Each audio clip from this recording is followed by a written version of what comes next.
आप सभी का स्वागत है आज की इस वीडियो में, जिसमें हम अपने पेशेंट्स की ट्रांसफॉर्मेशन जर्नीज दिखाएंगे। तो ये हैं हमारे पहले पेशेंट जो अपनी हेयर फॉल की समस्या से जूझ रहे थे। तो आइए जानते हैं इनकी ट्रांसफॉर्मेशन जर्नी। क्या आपका भी हेयर ट्रांसप्लांट फेल हो गया है और अब आप ये सोच के डर रहे हैं कि अगर दोबारा करवाए और वो भी फेल हो गया तो? अगर ऐसा है तो ये वीडियो आपको एंड तक जरूर देखना चाहिए, क्योंकि ये कहानी है एक ऐसे पेशेंट की जो 2017 से हेयर थिनिंग और हेयर लॉस से परेशान थे, जिसके लिए उन्होंने काफ़ी मेडिसिन ट्राई करी, लेकिन उससे सिर्फ टेम्परेरीली फ़ायदा मिला। फिर उन्होंने अपना हेयर ट्रांसप्लांट करवाया, जिससे उन्हें कुछ ऐसे रिजल्ट्स मिले, ना तो हेयर लाइन में डेंसिटी नज़र आ रही थी, ना फ्रंटल एरिया में, और ना ही मिड स्कैल्प में, और क्राउन रीजन तो ऑलमोस्ट स्पार्स ही था। But he won't lose hope. और उन्होंने जब दोबारा हेयर ट्रांसप्लांट करवाने का डिसीजन लिया तो उससे पहले उन्होंने काफ़ी रिसर्च करी ताकि इस बार उनको डिसअपॉइंटमेंट ना हो। तो हमारे लिए ये एक रिपेयर केस था, जिसमें हमारे एक्सपर्ट्स ने हेयर लाइन में करेक्शन करी थी, फ्रंटल एरिया और मिड स्कैल्प में डेंसिटी ऐड करी थी, और क्राउन रीजन में स्वर्ल पैटर्न को रिक्रिएट किया था। इस सर्जरी में टोटल 4000 ग्राफ्ट इम्प्लांट हुए थे, जो पेशेंट के डोनर एरिया से एक्सट्रैक्ट किए गए थे। अब पेशेंट के हेयर ट्रांसप्लांट को 1 मंथ कंप्लीट हो चुका है, जिसमें उन्होंने दोबारा क्लिनिक विजिट किया अपने फर्स्ट PRP सेशन के लिए, और साथ ही अपना एक्सपीरियंस भी शेयर किया। तो चलिए अब उनसे सुनते हैं उनकी इस जर्नी के बारे में। हेलो, मेरा नाम प्रियांशु द्विवेदी है और मैं पीलीभीत का रहने वाला हूँ। पीलीभीत में एक टाउन है बीसलपुर, वहाँ से रहने वाला हूँ। और मेरा ट्रांसप्लांट 2 अप्रैल सन 2025 को हुआ था QST क्लिनिक हरिद्वार से, और मैं यहाँ पर आज अपनी पहली PRP कराने आया हूँ। जैसे मेरा ट्रांसप्लांट हुआ और उसके बाद मुझे कुछ प्रिकॉशंस रखने थे, जो कि मैंने 10 दिन 12 दिन तक रखे थे। इसके बाद मैं अपने ऑफिस वापसी गया। वहाँ सबको थोड़ा थोड़ा पता ही था कि मैं ट्रांसप्लांट ही कराने गया हूँ, तो सबके थोड़े से रिएक्शंस ये थोड़े से क्यूरियस थे कि कैसा होता है, क्या प्रोसीजर होता है, और सब देख रहे थे। तो मैंने दिखाया भी, तो बोले हाँ ठीक है, अच्छा है, अभी पहले से काफ़ी है। तो मैंने बताया उनको ये चीज़ कि हाँ अभी ये हैं, पर धीरे धीरे सेटिंग फेज में थोड़ा शेड हो जाएंगे, फिर उसके बाद में दोबारा से ये फिर से ग्रो कर जाएंगे। मेरी जो बाल्डनेस है उसका जो मेन प्रॉब्लम मुझे नज़र आया वो था एक जेनेटिक प्रॉब्लम, क्योंकि मेरे फादर के भी बहुत कम बाल हैं, और मतलब मेरे पूरे ही आप कह सकते हैं कि ख़ानदान में ही थोड़े थोड़े सभी के बाल काफ़ी कम हैं मतलब। तो मुझे वहाँ से भी लगा, और ये मेरी प्रॉब्लम ग्रेजुएशन के फाइनल ईयर से लगभग 2017 या 2018 के आसपास से मेरे बालों में थिनिंग वगैरह स्टार्ट हो गई थी, और मेरे बाल कुछ कुछ टूटने भी लगे थे। होता है ना, आगे का फ्रंट जो हेयर लाइन होती है वो हेयर लाइन भी पीछे के लिए रिसीड होने लगी थी। तो उससे मुझे काफ़ी मतलब टेंशन होने लगी कि अब धीरे धीरे मेरी हेयर लाइन रिसीड हो रही है। इसके बाद में जब मेरा हेयर फॉल काफ़ी बढ़ने लगा, फिर मैंने सोचा क्यों ना डॉक्टर को कंसल्ट किया जाए। मैंने एक डॉक्टर हैं हमारे वहीं पे लोकल में, तो हमने उनसे जाके कंसल्ट भी किया और उन्होंने देखा, फिर उन्होंने कुछ मेडिसिन भी चलाई। तो मतलब शुरू में थोड़ा बहुत फ़ायदा हुआ, लेकिन बाद में मुझे लगा कि फिर से एज़ यूजुअल वैसा ही नॉर्मल भाई पैटर्न स्टार्ट हो गया। और जब तक मैं बाल छोटे छोटे रखता था एकदम, तब तक तो ठीक रहता था। जैसे ही बाल थोड़े से लेंथ बढ़ती थी उनकी, 4-5 महीने के बाल होते थे, तो वो फिर से टूटने लग जाते थे। उससे मेरा कॉन्फिडेंस बहुत ज़्यादा नीचे जा रहा था लगातार। और जैसा कि सब कहते थे कि भाई ये यूज़ कर लो, वो यूज़ कर लो, उससे ठीक हो जाएगा, इससे ठीक हो जाएंगे बाल, दोबारा आ जाएंगे। मैंने काफ़ी कुछ किया, लेकिन अंत में मुझे हेयर ट्रांसप्लांट ही एक ऐसा सोल्यूशन लगा कि मेरे लिए हेयर ट्रांसप्लांट ही बेस्ट रहेगा। अदरवाइज़ मतलब कुछ और मुझे ज़्यादा रास आया नहीं। जब ये हेयर फॉल मेरा स्टार्ट हुआ धीरे धीरे, तो फिर सेल्फ कॉन्फिडेंस मेरा काफ़ी नीचे धीरे धीरे जाने लगा, क्योंकि एक इंसान के लिए उसके लुक्स जो है वो बहुत बहुत मैटर करते हैं। जब वही है कि अच्छे कपड़े पहनना, वो भी मतलब पहनने में थोड़ी सी हिचकिचाहट होती थी। कहीं फंक्शन वगैरह में जाना, तो वहाँ भी लगता था कि चलो अवॉइड ही करते हैं। तो इस तरीके से मुझे बहुत सारी दिक्कतें झेलनी पड़ी थी। फिर कहीं छोटे बाल करा लिए, फिर कैप लगा ली, तो इस तरीके से मैं उसको छुपाने की कोशिश करता था। पर फिर धीरे धीरे फिर मुझे यही समझ आया कि अब ये सब ज़्यादा बर्दाश्त होगा नहीं मुझसे। फिर मैंने हेयर ट्रांसप्लांट ही कराने का निर्णय लिया। एक्चुअली जब मैंने हेयर ट्रांसप्लांट के लिए फिर मैंने थोड़ी रिसर्च स्टार्ट की। मैंने खोजा कि कौन सा क्लिनिक है जो मेरे लिए बेस्ट रहेगा। बहुत सारे क्लिनिक मैंने कई देखे, चंडीगढ़, दिल्ली और भी बहुत जगह। फिर मैंने हरिद्वार का भी देखा, और हरिद्वार का एक यूट्यूब चैनल भी था उसमें, मैंने वो देखा, और उसमें मैंने काफ़ी वीडियोस देखी। उनको मैं रिसर्च करता रहा, उनको देखता रहा भली भांति। तो मुझे रिजल्ट्स कंपैरेटिवली और जगह से काफ़ी बेहतर लगे, और मैंने उनके रिव्यूज़ भी चेक किए, तो रिव्यूज़ में भी सबने यही लिखा कि बहुत ही अच्छा क्लिनिक है और स्टाफ का बिहेवियर बहुत अच्छा है। और तो इसी तरीके से मतलब मुझे वो चीज़ कॉन्फिडेंस आया। फिर मैं एक बार मिलने भी आया था उसके बाद में, तो मुझे यहाँ पे फिर से कॉन्फिडेंस दिया गया कि आपका रिज़ल्ट एकदम बेहतरीन आएगा और आपका अच्छे से प्रोसीजर होगा, आपको बिल्कुल कोई भी टेंशन लेने की आवश्यकता नहीं है। तो मुझे जब ये बिल्कुल भरोसा हो गया कि हाँ क्यूएसटी ही मेरे लिए बेस्ट है, उसके बाद में मैंने अपना ट्रांसप्लांट यहाँ पे डन कराया। अब जैसे कि बहुत से लोगों के मन में एक ये भी सवाल होता है कि पेन बहुत ज़्यादा होता है सर्जरी के दौरान, तो ऐसा बिल्कुल भी नहीं है। जब आप अंदर जाते हैं तो पहले आपको लोकल एनेस्थीसिया दिया जाता है। जब वो एनेस्थीसिया दिया जाता है उसके बाद में आपको, जब एनेस्थीसिया दिया जाता है बस उसी टाइम ऐसा होता है कि आपको हल्का हल्का सा चुभन सी होती है, बिल्कुल चीटी समान आप मानिए, जैसे चीटी अगर काटती है ना कहीं पे, तो उतनी ही बस वो निडल जब चुभाई जाती है, बस वही एक पीरियड ऐसा होता है जब आपको लगता है हल्का हल्का हाँ कुछ चुभ रहा है। उसके बाद में जब एक बार एनेस्थीसिया का प्रोसेस कंप्लीट हो जाता है, उसके बाद में कोई पेन नहीं होता है किसी भी तरीके का, और बस उसके बाद में आपका स्मूथली प्रोसेस सारा हो जाता है। आफ्टर ट्रांसप्लांट यहाँ का स्टाफ बहुत सपोर्टिव था। टीम ने मुझे लगातार मतलब मुझे गाइड करती रही, और जब मैं घर भी पहुँच गया तब भी मेरे पास डेली ही कॉल्स आते थे, मैसेजेस आते थे। उनके थ्रू मतलब मुझसे मेरे फोटोज़ मांगे जाते थे टाइम टू टाइम कि आप तीनों टाइम पे, और जैसे हेड वॉश होता है तो हेड वॉश की प्रक्रिया भी मुझे अच्छे से बताई, फ़ोन पर भी बताई। उसके अलावा मुझे मैसेज के थ्रू व्हाट्सएप पे भी मुझे बताया गया कि आप ये फॉलो करें। तो इस तरीके से पूरी की पूरी टीम बहुत सपोर्टिव रही आफ्टर हेयर ट्रांसप्लांट भी, और रेगुलर भी बीच बीच में मुझे आज भी कॉल आते रहते हैं। तो आफ्टर ट्रांसप्लांट जब मेरा हेड वॉश हो गया था, तो जब पूरे मेरे ये जो ब्लड क्लॉट्स थे सारे रिमूव हो गए, उसके बाद में जब मैंने देखा तो मुझे मेरे सारे ग्राफ्ट दिख रहे थे बारीकी से, तो अच्छा लग रहा था, अंदर से अच्छा लग रहा था कि हाँ चलो भाई ठीक काम कराया है मैंने। हाँ, तो अब मेरी तरह आप में से भी बहुत सारे ऐसे लोग होंगे जो किसी एक दुविधा से गुजर रहे होंगे कि उन्हें ट्रांसप्लांट लेना चाहिए या नहीं लेना चाहिए।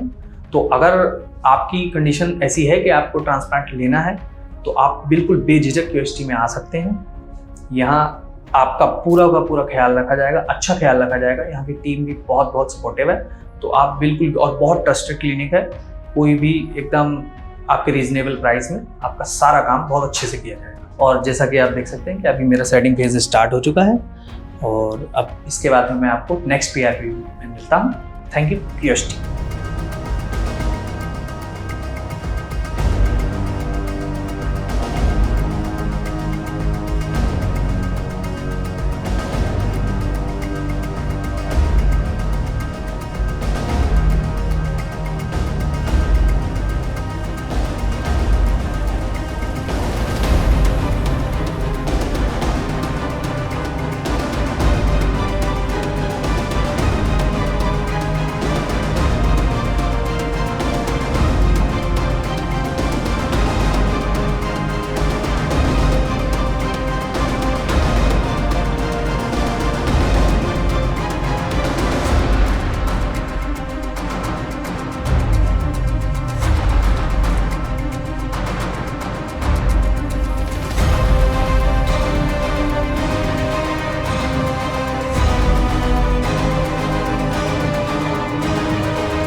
अब जानते हैं हमारी अगले पेशेंट के बारे में। क्या वर्क स्ट्रेस आपके हेयर लॉस का रीजन बन सकता है? क्या एम शेप्ड हेयरलाइन और डैमेज क्राउन एरिया आपको एडवांस स्टेज बॉल्डनेस की तरफ ले जा सकते हैं? जी हाँ, बिल्कुल। और कुछ ऐसा ही हुआ हमारे आज के पेशेंट के साथ। उनकी स्ट्रेसफुल लाइफस्टाइल और इंटेंस वर्क प्रेशर ने धीरे धीरे उनके बालों पर असर डालना शुरू किया, लेकिन उन्होंने सही टाइम पर डिसीजन लिया, और वही डिसीजन बना उनके सक्सेसफुल हेयर ट्रांसप्लांट सर्जरी का टर्निंग पॉइंट। तो चलिए सुनते हैं उनका surgery experience. Hello everyone, my name is Yogesh and मैं अम्बाला सिटी से आया हूँ।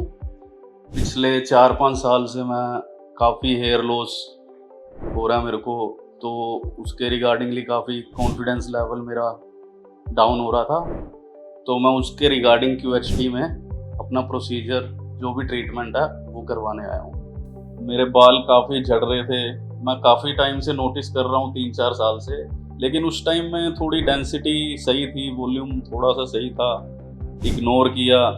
फिर उसके बाद वो जैसे जैसे और ज़्यादा हेयर लॉस होता गया तो थोड़ा सा कॉन्फिडेंस लेवल जो लूज़ होता गया मेरा।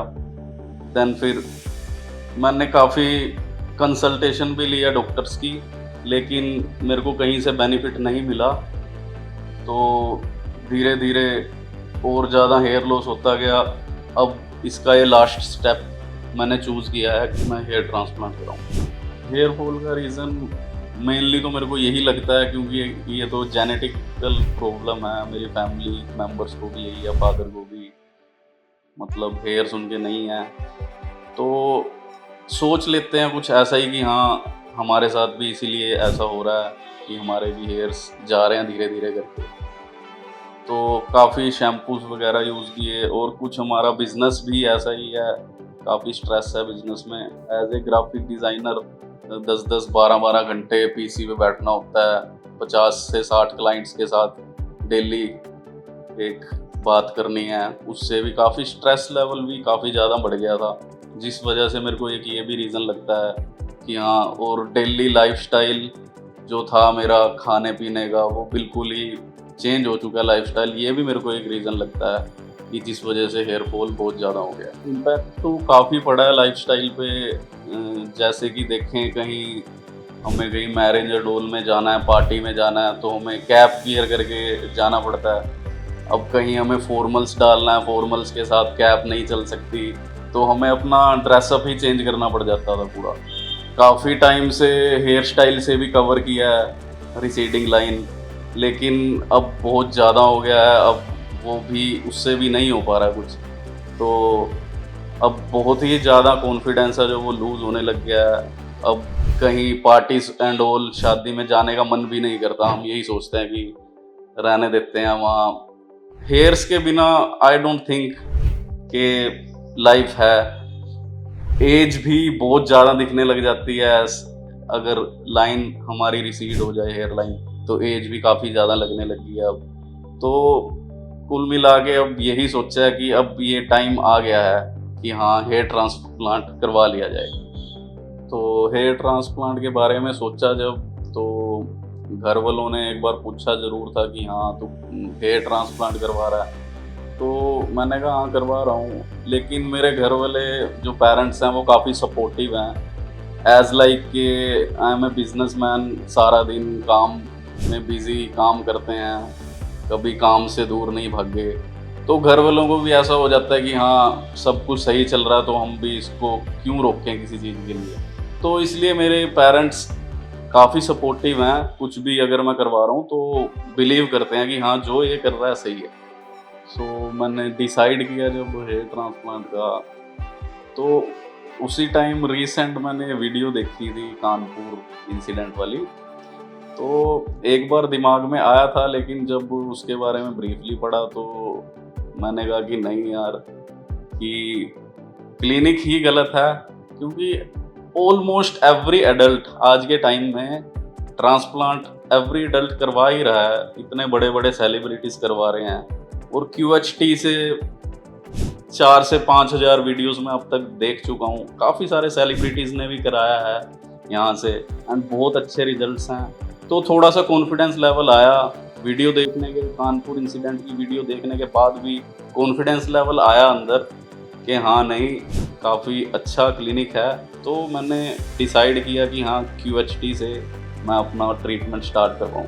तो मैं QHT में आया हूँ, काफ़ी एक्सपेक्टेशंस लेके आया हूँ यहाँ पे कि मेरे को बहुत जल्दी ही मेरा लुक चेंज होने वाला है, और मैं यही चाहता हूँ कि बहुत अच्छा हेयर लाइन मेरा बने, नेचुरल हेयर लाइन, और वॉल्यूम बहुत अच्छा आए और जल्दी से रिजल्ट आए।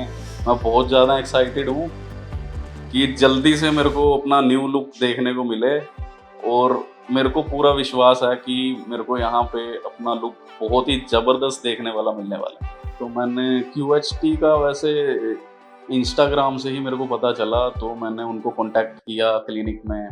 कांटेक्ट करने के बाद उन्होंने इमेजेस वगैरह मैंने उनको सेंड की व्हाट्सएप पे, तो उन्होंने काफ़ी एंगल्स में इमेजेस मेरी मंगवाई और मैंने उनको इमेजेस दी। फैमिली फंक्शंस की मेमोरीज जो कैप्चर होने वाली हैं, उसमें मेरा न्यू लुक कैप्चर हो, जो मेरे को इन फ्यूचर देखने में अच्छा भी लगे। तो मैं यही चाहता हूँ कि जल्दी से जल्दी कंप्लीट हो प्रोसीजर और मैं अपना न्यू लुक के साथ कैप्चर हूँ in our family reception and all. तो गाइस अब मैं जा रहा हूँ अपना ट्रांसप्लांट स्टार्ट करवाने। सो बीच बीच में हम मिलते रहेंगे, जो भी कुछ अपडेट्स होंगी हम देते रहेंगे आपको। Thank you all.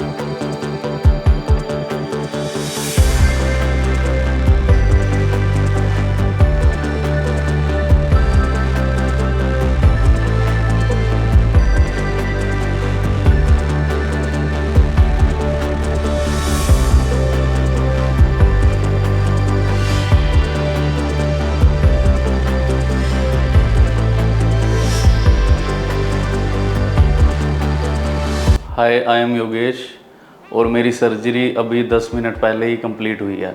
कल मैं अपने ट्रांसप्लांट प्रोसीजर के लिए आया था QHT।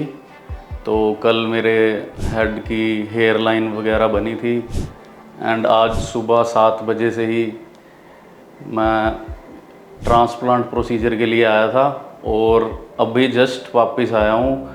मेरे को 12 से 13 घंटे लग गए हैं और 4200 ग्राफ्ट्स लगे हैं। सो पहले तो जब एनेस्थीसिया दिया था डॉक्टर्स ने तब थोड़ा हल्का दर्द हुआ था, लेकिन उसके बाद बिल्कुल फील नहीं हुआ दर्द। पूरी सर्जरी में कोई दर्द नहीं हुआ और बस इसके लिए हमें कुछ प्रिकॉशंस दिए गए हैं डॉक्टर्स ने कि हर एवरी आवर के बाद हमें स्प्रे करना है NS एंड सनलाइट से बचना है एंड कुछ डेयरी प्रोडक्ट्स हमने नहीं खाने हैं, बस दैट्स इट। सो गाइस जब मैं आया था QHT में तो प्रोसीजर स्टार्ट हुआ तो हेयर लाइन वगैरह जो डिसाइड करनी थी, मेरे को बहुत अच्छे सजेशंस दिए यहाँ की टीम ने। मेरी कुछ और अलग मैं चाहता था कि टेम्पल भी बने, लेकिन वो बहुत एक्सपीरियंस डॉक्टर्स हैं, उन्होंने मेरे को बहुत अच्छा जज किया और मैं उनकी बातों से सेटिस्फाइड हुआ। और आफ्टर कॉन्वर्सेशन मैंने डिसाइड किया कि हाँ, जैसा डॉक्टर्स कह रहे हैं वैसा बेस्ट है।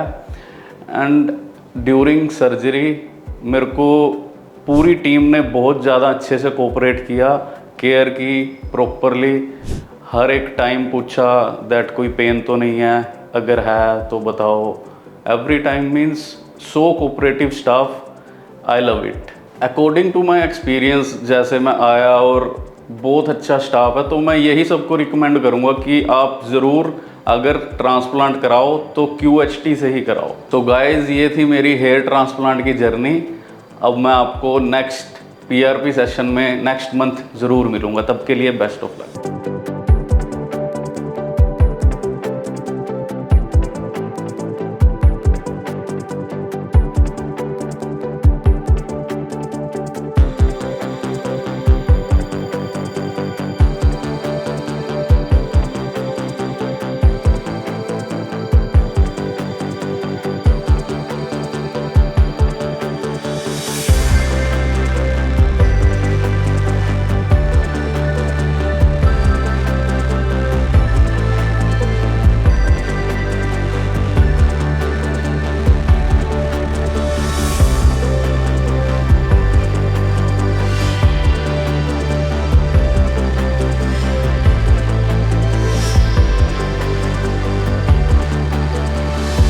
हेलो फ्रेंड्स, अगर आपने अभी तक हमारे चैनल को सब्सक्राइब नहीं किया है तो प्लीज इस वीडियो को लाइक कीजिए, शेयर कीजिए और हमारे चैनल को सब्सक्राइब कीजिए।